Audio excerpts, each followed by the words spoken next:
श्रावण मास की पहली एकादशी से जब भक्तगण देवशयनी एकादशी मनाते हैं तो एक भाव प्रकट होता है, अब भगवान विश्राम करेंगे, 4 महीने तक सो जाएंगे। और जब देव उठी एकादशी आती है तब लोग उल्लासपूर्वक कहते हैं, भगवान जाग गए। यह वाक्य सुनने में सरल है, लेकिन इसके पीछे छुपा भावार्थ गहरा है। क्या सच में भगवान सो जाते हैं, जो सृष्टि के कण कण में विद्यमान है, जो जीवन का संचालन करते हैं, जो हर क्षण हमें सुनते हैं, देखते हैं, समझते हैं और मार्गदर्शन करते हैं? क्या वो सचमुच 4 महीने तक निष्क्रिय हो जाते हैं, या यह प्रतीक है? प्रतीक हमारे अंतःकरण की परीक्षा का, हमारे धैर्य का, हमारे सच्चे प्रेम का। चातुर्मास का रहस्य यही है, यह ईश्वर की निंद्रा नहीं, भक्त की परीक्षा है। यह बातें उसी गूढ़ भाव की व्याख्या है जिसमें हम समझेंगे कि चातुर्मास क्या है, इसका महत्व क्या है, क्यों कहते हैं कि भगवान सो जाते हैं, क्या यह सच है या प्रतीकात्मक है, और इसके पीछे छिपा आध्यात्मिक संकेत क्या है। चतुर्मास का अर्थ है 4 मास। यह आषाढ़ शुक्ल एकादशी मतलब के देवशयनी एकादशी से प्रारंभ होकर कार्तिक शुक्ल पक्ष मतलब कि देव उठी एकादशी तक चलता है। इस काल में क्या होता है? इस काल में प्राकृतिक परिवर्तन, वर्षा ऋतु का आरंभ, जलवायु में नमी और रोगों की अधिकता होती है। धार्मिक नियम ब्रह्मचारी, संत, गृहस्थ सभी को संयमित जीवन का पालन करने का संदेश देता है। संयम का प्रतीक यह समय तप, व्रत, साधना और आत्मचिंतन का है। शास्त्रों के अनुसार भगवान विष्णु इस काल में योग निद्रा में लीन हो जाते हैं, लेकिन यह निद्रा कोई भौतिक नींद नहीं है, बल्कि योगमय समाधि है, जिसमें वे सृष्टि को शांत भाव से संचालित करते हैं, बिना प्रत्यक्ष हस्तक्षेप के। उसका हम पहला हृदयस्पर्शी उदाहरण देखते हैं। एक बार एक वृद्ध स्त्री ने श्रावण मास में भगवान का व्रत किया। उसके बेटे की नौकरी चली गई। सबने कहा, अब तो भगवान सो गए, अब क्या मिलेगा? पर वह स्त्री बोली, मेरा विश्वास सोया नहीं है, तो मेरा भगवान भी जाग रहा है। उसी श्रावण पूर्णिमा को बेटे को नई नौकरी मिल गई। चातुर्मास में ईश्वर भले ही प्रत्यक्ष न दिखे, पर वे प्रभावी बन जाते हैं। दोस्तों, हम इस बातों को आगे सुनने उससे पहले मैं आपको एक विनम्र अनुरोध करना चाहती हूँ।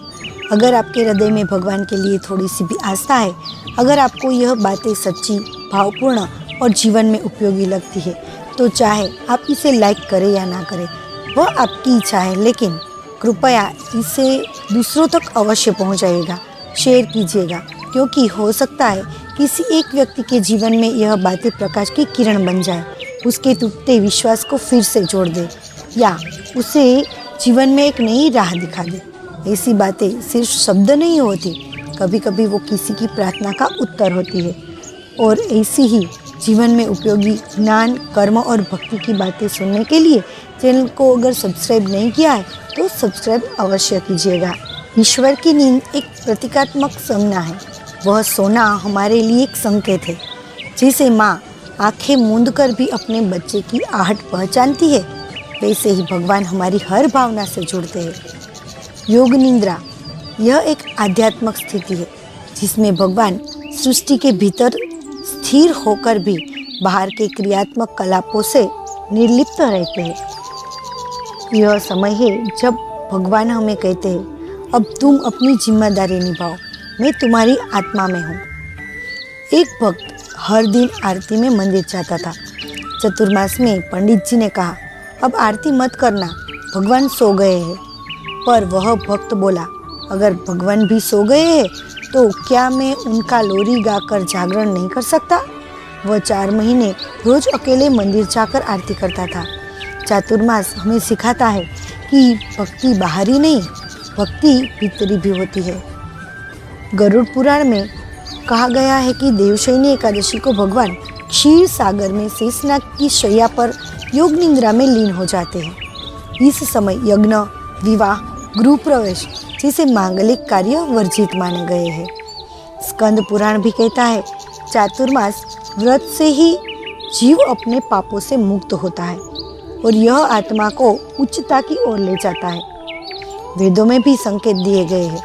वेदों में चातुर्मास का नाम ही नहीं आता, परंतु ऋतुचक्र, संयम और उपवास का वर्णन स्पष्ट है, जो चातुर्मास का आधार है।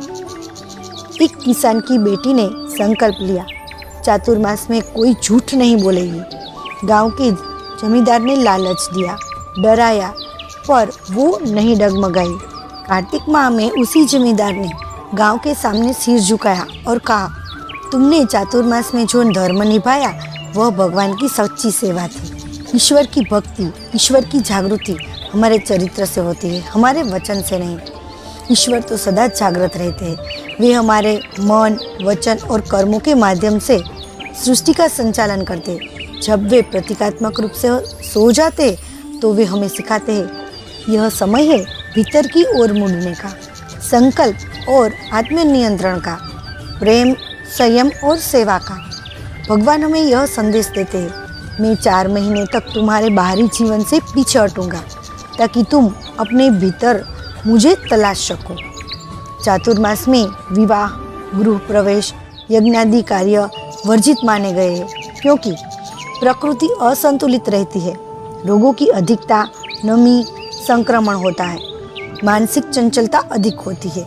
इसीलिए संयम और ध्यान की आवश्यकता होती है। ईश्वर का भावनात्मक विश्राम, यह समय शिव नहीं, शांत रहने का है।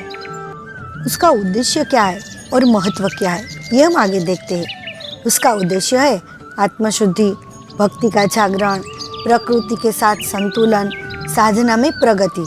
उसका महत्व क्या है आप जानते हैं? गृहस्थ के लिए संयम और संतुलन का अभ्यास करना, साधु संतों के लिए वर्षावास का अवसर, प्रवचन और शिक्षा का समय होता है। युवाओं के लिए जीवन को अनुशासन में रखने का अभ्यास करना होता है। जब हम कहते हैं भगवान सो गए, तब वास्तव में वे हमसे कह रहे होते हैं, अब तुम जागो। वे चाहते हैं कि हम बिना किसी चमत्कार की अपेक्षा किए अपने कर्तव्यों को निभाएं। वे 4 महीने तक हमारी सच्ची निष्ठा की परीक्षा लेते हैं। जैसे गुरु परीक्षा लेते समय मौन हो जाते हैं, वैसे ही भगवान चातुर्मास में मौन प्रतीत होते हैं, परंतु हर उत्तर वे हमारे भीतर ही दे जाते हैं। भगवान की नींद हमारे अभिमान को मिटा जाती है। भगवान की निद्रा हमारे धैर्य की परीक्षा लेने आती है। जब हम पूरे चातुर्मास के सार को आत्मा से समझते हैं, तो यह बात बिल्कुल स्पष्ट हो जाती है कि भगवान सोते नहीं हैं, बल्कि हमें जागने के लिए प्रतीकात्मक मौन धारण करते हैं। 4 महीने की यह अवधि कोई साधारण समय नहीं होता। यह वह समय है जब सृष्टि विश्राम करती है, प्रकृति संतुलन बनाती है और मनुष्य को आत्मचिंतन का अवसर मिलता है। और जब इस सबसे केंद्र में हमारे आराध्य भगवान विष्णु योग निद्रा में चले जाते हैं, तो वह हमारे भीतर एक प्रश्न छोड़ जाते हैं, या अब भी तुम मुझे सिर्फ तभी मानोगे जब मैं कुछ करूं, या अब तुम मुझे अपने भीतर भी देख पाओगे जब मैं मौन हो जाऊं। जब बच्चा रोता है तो माँ कभी कभी आंख बंद करके सोना का नाटक करती है, ताकि बच्चा स्वयं चुप होना सीखे।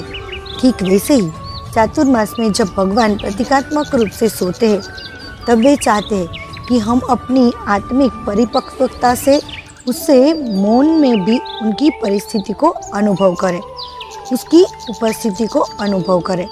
उनका मौन हमारी भक्ति की परख है, उनका विश्राम हमारे संकल्प की परीक्षा है, और उनका यह प्रतीकात्मक सो जाना हमारी सच्ची श्रद्धा का दर्पण बन जाता है। हमें यह समझना होगा कि भगवान न तो शरीरधारी है, न ही सांसारिक सीमाओं में बंधे हुए हैं। वो जो नित्य है, निर्गुण है, सर्वव्यापी है, वे कैसे सो सकते हैं? असल में जब हम कहते हैं कि भगवान सो गए, तो यह हम ही होते हैं जो अपनी आत्मा के साथ उनके संबंध को शिथिल कर देते हैं। हमारा ध्यान भटकता है, हमारी श्रद्धा कमजोर होती है और हम बहाने ढूंढ लेते हैं, अभी भगवान नहीं सुन रहे, अभी तो चातुर्मास है। लेकिन सत्य यह है कि वे हमेशा सुनते हैं, हमेशा साक्षी है। बस वे हमारे कर्मों को देखकर हमें खुद निर्णय लेने का अवसर देते हैं। जैसे परीक्षा के दौरान गुरु मौन हो जाते हैं, लेकिन वही मौन हमें आत्मनिर्भर बनाता है, वैसे ही चातुर्मास का ईश्वर का मौन हमें आत्मबल और आत्मविश्वास सिखाता है। चातुर्मास का सबसे बड़ा संदेश यही है, बाहर का भगवान थोड़ी देर मौन रह सकता है, परंतु भीतर का भगवान हर क्षण जागृत रहता है। इन 4 महीनों में हमसे अपेक्षा की जाती है कि हम संयम अपनाएं, हम अपने दोषों का आत्मनिरीक्षण करें, हम वाणी, आहार, व्यवहार में शुद्धता लाएं, हम क्रोध, द्वेष, लोभ उस पर नियंत्रण रखें और सबसे महत्वपूर्ण, हम अपने भीतर के ईश्वर से जुड़ने का अभ्यास करें। बचपन में हम सोचते हैं भगवान बाहर मंदिर में बैठते हैं। जैसे जैसे हम आध्यात्मिक होते हैं, हम समझते हैं भगवान हमारे साथ है, और जब हम पूर्ण चेतना में आते हैं तो अनुभव करते हैं भगवान हमारे भीतर है। चातुर्मास की यह अवधि उसी चेतना का प्रवेश द्वार है। श्रद्धा की नींव डिगे नहीं, जैसे उस वृद्धा ने कहा था, मेरा विश्वास जागृत है, इसीलिए मेरा भगवान भी जागृत है।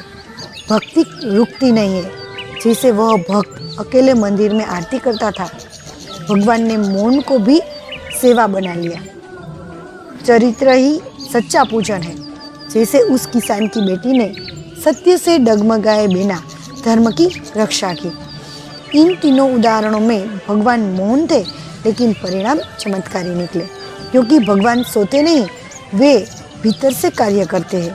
जब देव उठी एकादशी आती है तो हम गाते हैं, उठो देव बैठो देव पूजन का समय है।